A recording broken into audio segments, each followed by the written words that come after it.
everyone. Welcome! Welcome to Ask a Puppy Trainer Show. I'm Bethany. This is Sparky. This little new fluff ball is Nala. She's so precious. This is episode 179.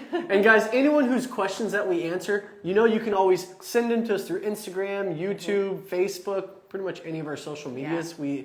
We take questions from there. And if we do answer your question and you're on the live, throw a chat. Throw something in the chat if you have a follow-up. We love interacting with you guys as much as we can, and that just feels very personal to us. And we do prioritize comments. So if you're here, put your question below, include age and breed of your puppy, because it definitely changes our advice. And yeah, let's get started. All right, so first from Hallie Biz. Sorry. Our 3-month mini Doxie won't stop nipping my husband.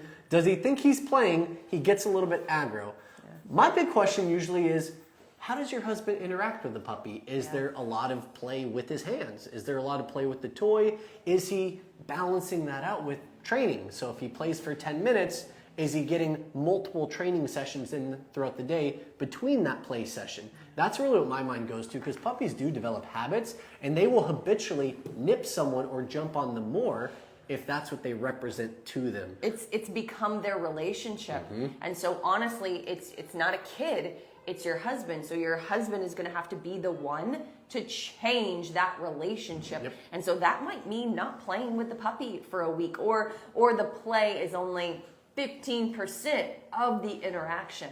And I get it, if he's like going to work all day and he comes home and that's, you know, what he wants to do, I get it. But just like anything else, having a kid, new job, working out, trying to eat healthier, whatever it is, you've sometimes got to do the stuff that's not fun in order to get to what you want, right? It takes time. It takes time. And so he's going to have to come home and work with the dog for 15 minutes, play for 5, you know? And so that's, to me, that's going to be the big change. And a 3-month-old dog probably, a mini dachshund especially, I was just envisioning in my head.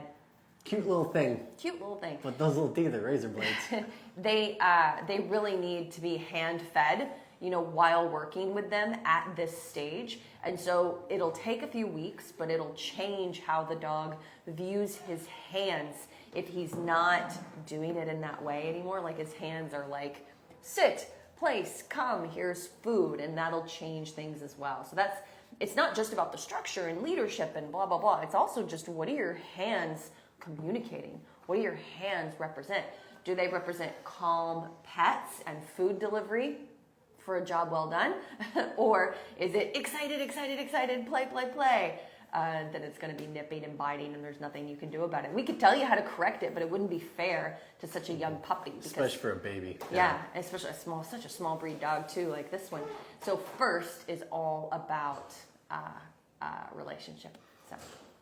You're creating good habits, good lifelong habits. Can we do this one down here? Yeah, you want that one? This is from Kath King. Golden, 20 weeks. Please help my dog pulling on a slip lead. What is the best thing to walk when passing by? So 20 weeks. A golden is pretty big. They get big so fast. But I would encourage you to maybe not go for a walk and spend 2 weeks doing 15 minutes on slip leash in the house. Turn, stop, sit, food. Walk 3 to 5 steps, turn, stop, sit, food. Walk 3 to 5 steps, stop, sit, food. Move backwards like a come, sit, food. Sit down, stay, walk around the dog, food. Like that's 15 minutes inside. Then try it in the backyard, or if you're in like an apartment, if there's a side yard or something. Then in front of your home for 10, 15 minutes. And then the last walk, like the walk that you would do, quote unquote walk, is work that you would do. Try in front of your house and in the 2 neighbor houses. Stop going for a walk. And then as soon as you see someone, turn, stop, sit, food, walk 3 to 5 steps, stop, sit, food. That way you're making the walk about you, not about the environment, what's around you. But you can't go for a walk with a 20-week puppy. There is not one, with 30 puppies here, there is not one 20-week-old puppy that can go for a walk.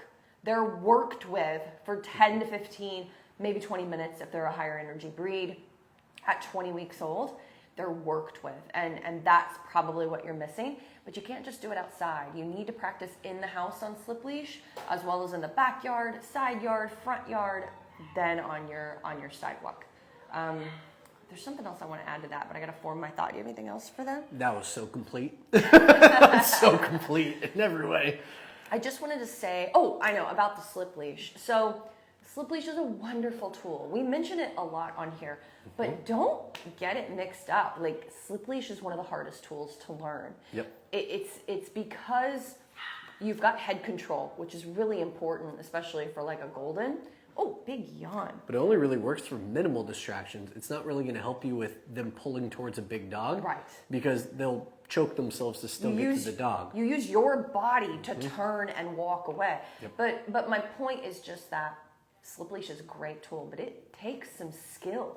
Otherwise, they just get desensitized so fast. And they can get desensitized to any tool. We've seen dogs pull through gentle leaders, that go over the nose. Like, we've seen dogs pull through everything. Anything can get desensitized. It is just a tool to help you. But I will say, specifically with slip leash, you need handling skills. And so I would go watch 3 to 5 YouTube videos on balance training on slip leash, and then try to emulate, those same things on your walk, and really practice your specific handling skills. And I know Bethany already mentioned basically working them under threshold, which is working them inside versus outside. When you feel that you can turn your dog on a dime after they heard a dog bark outside and they perked up and looked outside, if you can redirect that dog's focus to you very quickly without having to really give a lot of pressure on the leash, that's when you're building up good handling skills. It's about being able to maneuver yours and your dog's space without tripping over each other and without adding too much tension. That's right. Okay, Valroy, you said you're not sure if this is appropriate here. It's a pit bull, 2 years old, with some aggression issues. So here's the thing, Valroy. The last thing I want to do is push you off and be like, no, we can't help you. Here's the thing. It's Puppy Academy. A 2-year-old is not a puppy. So the advice that we would give you would be so different, if it was a 16-week-old pitty having some growling issues.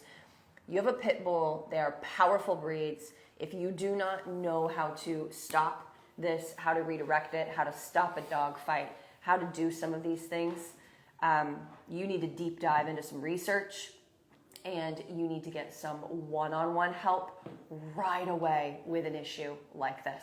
And if for some reason you can't get someone to you to help you one-on-one, you should, I'll be honest, you should consider finding someone who can, for this dog, because these issues don't live in a vacuum. This is a 2-year-old powerful breed, and they get worse, not better. There is no growing out of what you're dealing with. And so there's developing proper coping skills from the right trainer. And unfortunately, this dog is developing his own coping skills, and it's really bad. And it's going to snowball and get worse, not magically better. And so you don't have a month. You need to get someone ASAP, Yeah. or you need to possibly consider rehoming so the dog goes to someone who Can is work on more this. equipped and has worked on this with previous dogs. Yeah. So I don't mean to push you off, but anybody out there, we don't answer questions for older And older what's dogs. sad too is Puppies no only. one else would give you that same answer probably. We're trying to help you as much as we possibly can by giving you that answer, because that is a very intense future. Yeah, exactly. Not everyone is equipped to work with aggressive dogs or even reactive dogs. Yeah, that's true. All right, this is from Jandy.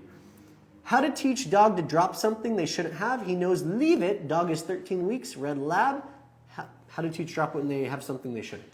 Oh, it's a baby. It's a baby. So I love your question, but if you're expecting to get that tomorrow, your expectations are too high, my friend. And leave it is a little bit different. So That's true. Think of leave it as more context. For leave it, it's if there's something on the ground he's never allowed to have, to me that's just a no. But if there's something on the ground like maybe I got a baby toy on the ground, but it looks like one of his toys, that would be a leave it, because I'm probably going to go grab his toy and redirect him to it instead. Yeah. So leave it has more context. If it's something he should never have, then it's just a firm no. If it's a leave it, it's something with context. Yeah. For your 13-week-old red lab, how to teach drop it when they have something they shouldn't. Do you have a leash on your dog? That's one of the first things we always ask, is if you don't have a leash, you're playing the chase game, which is way more fun than playing the come game. They come to us, chase, we're going after them. So I want to be able to, one, if my dog picks up something I don't want them to have, I don't want to, because now that has so much value and they're going to run away with it. I'm going to see it and I'm going to be like, okay. I'm going to kind of casually try to walk over there and I'm just going to try to put a foot on the leash just to get them to stop so they can't run away. I'm going to then maneuver to my leash and kind of eat up some slack. I'm not pulling them to me. That creates a lot of opposition reflex and frustration. As I'm pulling in my leash, I'm actually walking towards my dog just so they can't move away. And then, depending on what they have, if it's something that's easy to get them to drop, like it's a toy, something like that, or it's just whatever it is, I can actually put my hand on it, create a little bit of pressure, and wait them out. This is if it's a toy, guys. A toy. It can't be a tissue. It can't be something like that. If it is something else, if it's something that's not going to hurt them like a leaf, honestly, let them eat it. Let them finish it. It's not poisonous. You're going to create so much more conflict by taking it away from them. Just wait them out. And once they've finished it, then you're playing the prevention game. That means if I see an area with a bunch of leaves, I'm going around it. I'm moving away from it. I'm practicing my come routine off of different distractions to build a training routine around it, create a more positive association to coming to us versus always going for the item. If it's a tissue, if it's something that they cannot have and that can hurt them, you can pick up the leash and create a pressure up and kind of move into them and wait them out to see if they can drop it, of which I put my foot on it and kind of slide it away from them. That's how I've always taught it. Do you have a different technique? Well, for a 13-week-old, I would only do that if it was an emergency. Like if it's poisonous, if they got a hold of something poisonous. Tissue is not poisonous. For me, specifically the tissue one, because that is a common one we come across. For me, I would take the leash, do a little bit of pressure up in the air like you said, but instead of waiting for the dog to drop it, which can require quite a bit of pressure, and waiting them out, excuse me, I would do the pressure, squat down, because it's still a pretty small dog, and I would do something safely. You take their bottom lip and I would roll it over their teeth gently. She didn't whine, I didn't hurt her, excuse me, sorry. And I would pull it out. Then I would relax the leash, act like it was no big deal, redirect the dog, okay? Low pressure, low stimulation. We're not coming at our puppy quick and hard. It's very slow. Whatever energy you put in gets multiplied by 1,000 by dog. So if I come in hot, my dog's already nervous and skittering away, and by the time I try to grab the leash, lift, and go under the jaw, she's already scared and probably chirping at me and very nervous. So you come in quiet, you come in slow. You've already got the foot on the leash, which means they can't go anywhere. Take your time. And where's your treat pouch? Yeah. Oh, the treat switch over. If it's a tissue, it'd be hard. Good. Let me step out for just a second. Bethany left her voice on the airplane she got back on last night. Yep. That was her reference, not mine. This is a good TikTok when you want it. I love it. Thank you. Okay. You also have it on your phone. Do I? Thank you. They do so many things to make my life easy, guys. I just don't even think about it. All right, this is from Allie. Oh, perfect. 8-week-old pup, great with the crate, can't get her to calm down out of crate, even with lots of play. Love that. Thank you for saying that last part. So play doesn't actually calm down dogs. It actually will amp them up and it builds stamina and endurance. So anytime we want a puppy to be calm and relaxed, it's really training, guys. And I'm not talking place duration for 25 minutes. No, I'm talking, this is a baby, right? 8 weeks? Yeah, 8 weeks old. I am literally taking food, I'm kneeling on the ground, I'm sitting there, and I'm literally just putting a treat to my dog's nose and moving it. And when they follow it 4 or 5 steps, saying good and giving them the treat, grabbing another one, luring them. And then maybe stepping back a step and saying, come with the close lure. 8-week-old puppy does amazing in the crate, cannot relax outside of the crate. It's an 8-week-old puppy. It's pretty normal. But you can do mental training. Only give about probably 20 to 30 minutes of free time out of the crate, and even that might be a little bit too much. Most of those puppies need to be doing a lot of sleep throughout the day, and make sure the time out of the crate is quality. Do you want her back? Sure. Just make sure that she's got a full little tummy. She might have to go potty soon. I felt full. I lost my train of thought. Just make sure that whenever your puppy comes out of the crate, you have tasks for them. It's not freedom to come out of the crate for an hour. It's not a free-for-all. Walk and play for 10 minutes or 5 minutes. It's training for maybe 10 minutes for an 8-week-old puppy. You might get like 8 to 10. By walk and play, he means practice walking inside. Your relationship building exercise, which you get in the online school if you join. You got a perfect puppy age for it. But you're basically doing a few comes. You're doing some sits. You're doing easy stuff with low focus on duration. It's all movement. You're getting your puppy to move to use energy, but in a more efficient way, which also uses mental energy and is considered training. Yes, sorry. That was a good finished thought. And what boundaries are you setting? Like I'm getting nibbling and biting and licking right now. This is a baby, so no. Super easy with this dog. It's not always that easy. No. Good.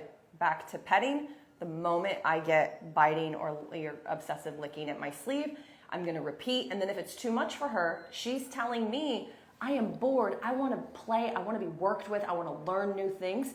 So I need to either put her back in crate if I can't do that, or I'm going to work with her. And so that's what she's telling me. What boundaries are you setting for your dog at thresholds and crate and nipping, biting? Before you push that, can you go over the obsessive licking again? Because everyone gets the nips and we address that, or we know we should. Licking is not necessarily good, especially the obsessive licking. Break that down for Bethany, unless you want me to. So, you got to know your puppy. A few licks, I love a few licks. I love it.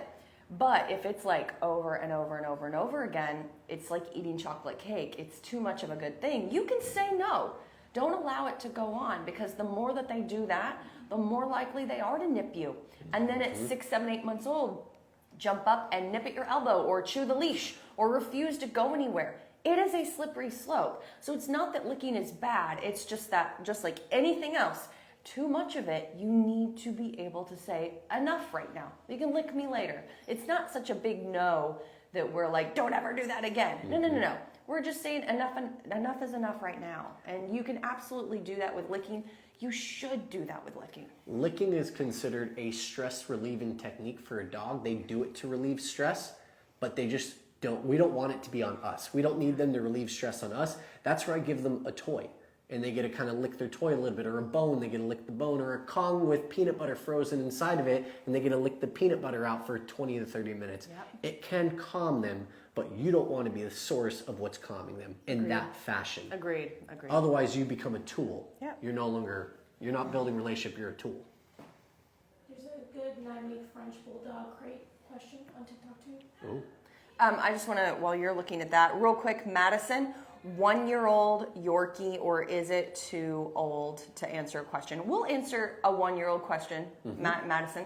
Go. I mean, you're definitely an adolescent dog. It's not like a puppy, but you are still in the puppy category. So go right ahead and type out your question. I'm trying to look for that 9-week-old one. Faith Ann. Oh, okay, it was farther in. All right, from Faith Ann. Tips for crate training a 9-week-old French Bulldog, and how often should I be putting him in the crate? So we have a wonderful link that's going to take you to our masterclass crate training video that actually shows you how to build a schedule for your dog. You're shaking your head no. We don't cover crate training, but you can still get the potty schedule. You can get That's all we need. We just need to get you guys a potty schedule to start. So knowing now potty schedule, you can come back and rewatch this video. What you're trying to figure out with your puppy is, did it give age 9-week-old? Honestly, 9-week-old Frenchie, I'd probably start with maybe an hour in the crate and about 30 minutes out of the crate. Frenchies tend to be pretty good at holding their bladder, a majority of them, but if you have a bad one, it's usually really bad for them. So I'd say start with about an hour, 30 minutes of free time, and follow the same thing I mentioned for the previous client, which was give that free time structure. If you're just letting them out for 30 minutes free roaming, you got pee, poop everywhere. You're gonna have dog jumping, counter surfing, getting the things they shouldn't. They need to have a leash on their harness, especially for a Frenchie, because they do have the bulgy eyeballs, so you gotta have a harness on them, not a leash on a flat collar or a slip leash. Don't do those for them. And then make sure that when you guys have them out, 10 minutes of walk and play, 10 minutes of training, 10 minutes of supervised separation. And that masterclass will break that down a little bit more for you guys. A really quick one, SPRX. I'm getting a puppy in 2 weeks. Where should I put the crate? Bedroom, living room. It's a Cavapoo. I love crates in the living room and in the bedroom rather than a crate in the bedroom and a playpen in the living room. That's just my thing. He likes the playpen. So What happened? the main thing is the quiet time that your puppy should receive multiple times a day, every day, away from you. That'll probably be in the bedroom, unless you work from home in the bedroom. Then it needs to be in the closet, in the bathroom, in the spare bedroom. Create some airflow for them wherever you put them. True. You can put a fan in the closet. We've told people before, do. But it's fine for your puppy to be in the bedroom with you at night. That's fine. But just during the day, you need a quiet place that can be dark, that maybe you can play some white noise machine or something if you need to. That's away from you. So that's key. If you did a living room crate as well, or a living room playpen, that's different. That's supervised separation, where the puppy learns how to be around you while you're in the same room as them, but not have access to you. So that's a different reason. If all this sounds confusing and you're interested in more specifics, please check out our online school at thepuppyacademy.com. Every question we've gone over in the last 10 minutes is in the online school. Yeah. Can I do one more? Yeah, go for it. You got to go. Okay. Madison, I don't know, I haven't read it. Madison said, Yorkie, this is the Yorkie. Yeah, I'm shocked that this is your issue with your Yorkie. I got to read it too. Barking. It's just barking when someone comes to the door. That Shocked. one's on mine too, actually. It's a little terrier. Did you double post? Okay, so before I give you my idea for a 1-year-old, let me just preface this by saying, and this has nothing to do with you, Madison. I don't know you. Like, we could have a call, and then I could tell you if this is you or not. But I cannot tell you how many families of Yorkshire Terriers I have worked with, and they are not exercising their terrier enough, and they are not challenging their terrier enough. Y'all know what terriers are bred to do? These little suckers were bred to go into little holes and kill mice. They're little killers. And people forget that. They just see these cute little flouncy, silky-haired terriers. I have a session this weekend. I'm just going to walk in the house and be like, you're a killer. You're a killer. Yay! Celebrate. Whoa! Did we do it? What did we do? I have no idea. Okay. Especially if there's kids. You should definitely do that if there's like a 5-year-old sitting right there. I'll make sure to tell them. Yeah, okay. But no, like, I'm just saying that I see this so much with this breed. Like, they treat them like little lap dogs. I'm like, I got news for you. A Yorkshire Terrier puppy is totally different than this little evolved lap dog right I here. can tell you right now, if Yorkshire Terriers She'd lick a mouse and be and like, hi, Chihuahuas combined, how are you? those two breeds have bit me more often than any other breed in the entire world combined, True. I cumulatively. used to work for a Yorkshire Terrier rescue, and man, oh my gosh. Okay, so anyway, just have that in mind, because I want to make sure that we are fulfilling the needs of the breed mix, of the temperament of the dog. And it doesn't take much. It really doesn't. It doesn't. It might just take a little bit more than the exercise she's getting now. It's about finding exercise and actually looking for a way to tell your dog no. You need that. You need to be challenging your dog often enough to where they learn a valuable no and practice a no once in a while. It's so important, guys. Like, I just cannot even tell you. Okay, so with that being said, let's make sure that you've got that in check. What I would do for a 1-year-old dog that's already barking her little head off at the door is I would probably do clicker training, and I would probably do enough rather than a no. Because a no implies don't ever do this again, but this is already really deeply ingrained in your dog's DNA and in their habits. So for me, it would be like, bark, bark, bark, hey, enough, come. Food, click food, click food, click food, click food, click food. And then they hear a noise, and I would be like, enough, and I do a big hand gesture. Dogs like hand gestures. Enough, click food, click food, click food, click food. And sorry, that would actually be the second step.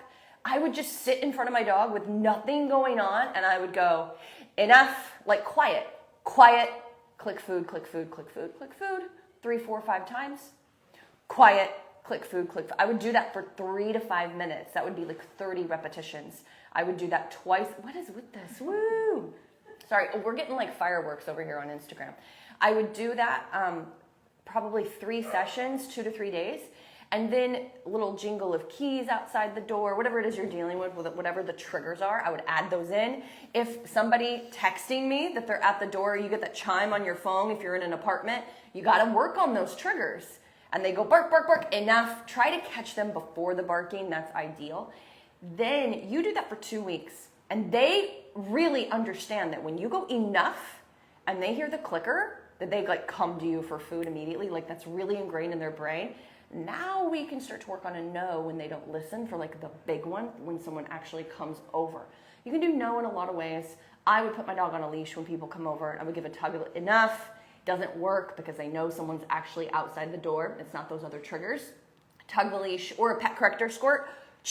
You know, you could try that too. So that might, I mean, honestly, it's a startle response. It might startle her a little bit, but don't do the startling. Don't just go buy a pet corrector without doing all the foundational work that I mentioned, because you got to have something to fall back on. They need to know what to do when that no does come, or the enough, and they're like, all right, I'm not barking, but what's next? Otherwise you're going to cause anxiety. Place, come, sit down. Yeah, otherwise you're going to cause anxiety. So get that foundation first that I mentioned.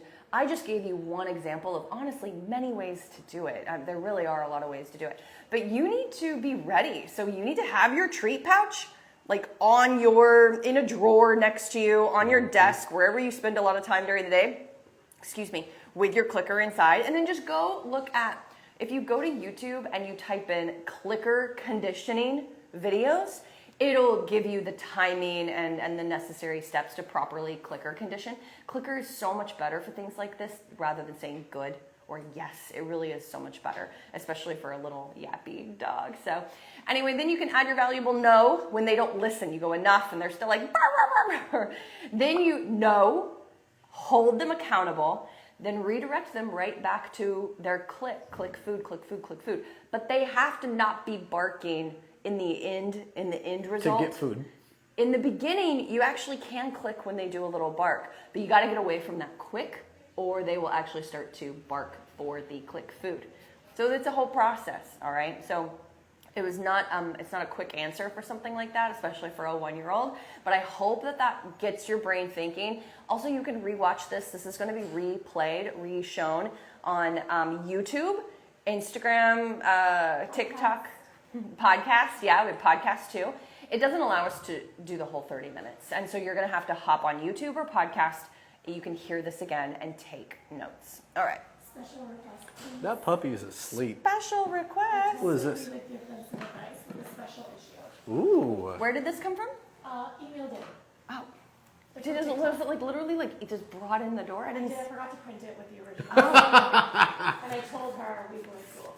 Okay, all right. Tanya, you've been promised. We're going to follow through on our promises. We got you. I'm losing my mind. Okay. 5-month-old Swissy puppy. Swissy, does that mean a Swiss mountain dog? That's what I thought. That's a large breed dog, and they're having potty issues? That's unusual. Oh, cannot hold its bladder more than an hour. 5 months old. This is very unusual. We've tried stretches of time, crate trained, no UTI, no medical issues. He asks to go out and will pee every time. Wait, does it say crate trained? He is crate trained. Not behavioral. We don't play or give treats each time. He's on a leash in the same spot each time. The reason she says that we don't play, or give treats each time is because that can be a distraction to a dog that's already potty trained. This dog seems potty trained. It's just not able to hold it for very long. So this was a good choice by the owner to wean off of that, just FYI. I've read in breed groups that people take their dogs every 10 minutes while awake until 1.5 years. They're crazy. Don't do that. But she said breed groups, like Crazy this is a breed issue. Groups. Every accident sets house training back 2 weeks. I mean, that's a hyperbole. Is that the right word? It's hyperbolic. No, but it does set you back a little bit. They're not wrong. Setting back 2 weeks is a little nutty, but they're not wrong. All right, we're on a strict crate schedule, outside routine. Doesn't have much freedom inside. He's on leash. When he's out of crate, he will go every 30 minutes. Yeah, but he hasn't had an accident because they're going out like crazy. Oh. Please tell me this improves soon. He's on food and water schedule. He does not have unlimited free access. This is what I want to read. We can plan when he needs to go out. We are marking down the times. You're doing everything right. I'm very curious. Are you measuring your water? Because that's the one thing. You gave a lot of detail on this. Like I feel like I know you. I feel like we're friends now. But I don't see how much water you're giving. So let me just mention a measurement. And it's hot, but it's also cold in some areas. So if you live in a cold area, I want you to follow this to the T. If you live in a hot area, it's a little bit harder to like kind of find out what you have to give. So it's a half cup of water per every 30 pounds of body weight every 2 to 3 hours. Half cup of water for every 30 pounds of body weight every 2 to 3 hours. Just to give you an idea of where to start. So if this dog, did it have his size? It's just, a 5-month-old Swissy, so Swiss Mountain Dog, I mean, that's got to be 80 big. pounds, 60, 70 pounds. It would be a big dog by now. So if you're doing 60, 70 pounds, I'd be trying to give about maybe a cup to a cup and a quarter of water. And honestly, go lower to start. Because here's the thing, we're not withholding water, we're measuring the water. And when I give that... I'm sorry, I was just going to say, if you're giving kibble, you need more water for the kibble. Rehydrate the kibble. Just let me get down this path. Sorry. I'm going to address it, I promise. So I'm going to start with a cup of water, which doesn't seem like that much. He's probably drinking 4 times that amount right now because he's a Swissy and he's a big dog who gets hot easily. Yeah. Give that cup of water, and I want you to wait 15 minutes and re-look at your dog. And if he's sitting there, you feel the gums and they're bone dry, you see his eyes and they're a little bit bloodshot, there's a lot of different signs. Yeah, that dog needs more water. Give him another half cup or a cup of water. And I want you to go back a couple times and I want you to actually find out and figure out how much water your dog actually needs. If my dog is panting and I feel his gum line and it's slimy and slick, he's good, he's just hot. He's a dog who pants a lot, but I'm not gonna give more water. If I go back in an hour and that gum line is dry, okay, I do probably need to give a little bit more water. Don't wait for bloodshot eyes. Go the gum line. You gotta play around a bit to find out exactly what he's gonna need. But I'm trying to be a little bit more strict with you because you seem like you're a strict person. You seem like you're willing to do it. So I'm gonna give you more strict instructions because I think you do it. So I have a tweak for the schedule. Throw in the tweak. I have a tweak for the schedule. So this for what is I just said or for what they're already doing? For what they said. Okay. So this is going to kind of stink, but we got to see if it works. But you got to give it a good 2 weeks. 2 weeks of more crate time, less out time. Mm-hmm. Not because your dog is badly behaved. It has nothing to do with that. We're trying to build your dog's ability to hold it. So let's make sure we're doing, you didn't specify crate time, Tanya, so you might want to write back next week and we can deep dive more into specific times for your breed and age and things like that. But if you're doing 2 hours, I would do 2.5 hour rotations for 2 to 3 days, no accidents, go right to 3, 2, 3 days, no accidents, go right to 3.5. Build up the section of time at least, I'd like 3 times a day. If that's too hard for you, at least 2, where they're in the crate during the day for that amount of time and you're building up. I wouldn't go over 4 hours. 4 hours is like your golden. I still think they should stick with 30 minutes of free time though, for the time being until they get the potties down more. Yeah, so stick with 2 to 3 times, preferably 3, in crate, building that time period up. However, he's right. When your dog is out of crate, you got to do what your dog needs. So my point is, I guess, because I'm going a little over time here, my point is you need to build your dog's ability to hold pee, but you can't do that out of crate. It has to be in crate. That's how you build the ability to hold pee. When your dog is out of crate, you're still every 30 minutes. You're still whatever your dog needs it to be. And then when you're working on the ability to hold pee, it's in crate. I would also like to know, Tanya, if your dog is lifting their leg yet. I would like to know that from as working, well. yeah, that's a good so point. if you could let us know when he goes out into the yard, is he lifting his leg, and is he peeing more than once when he goes outside sometimes?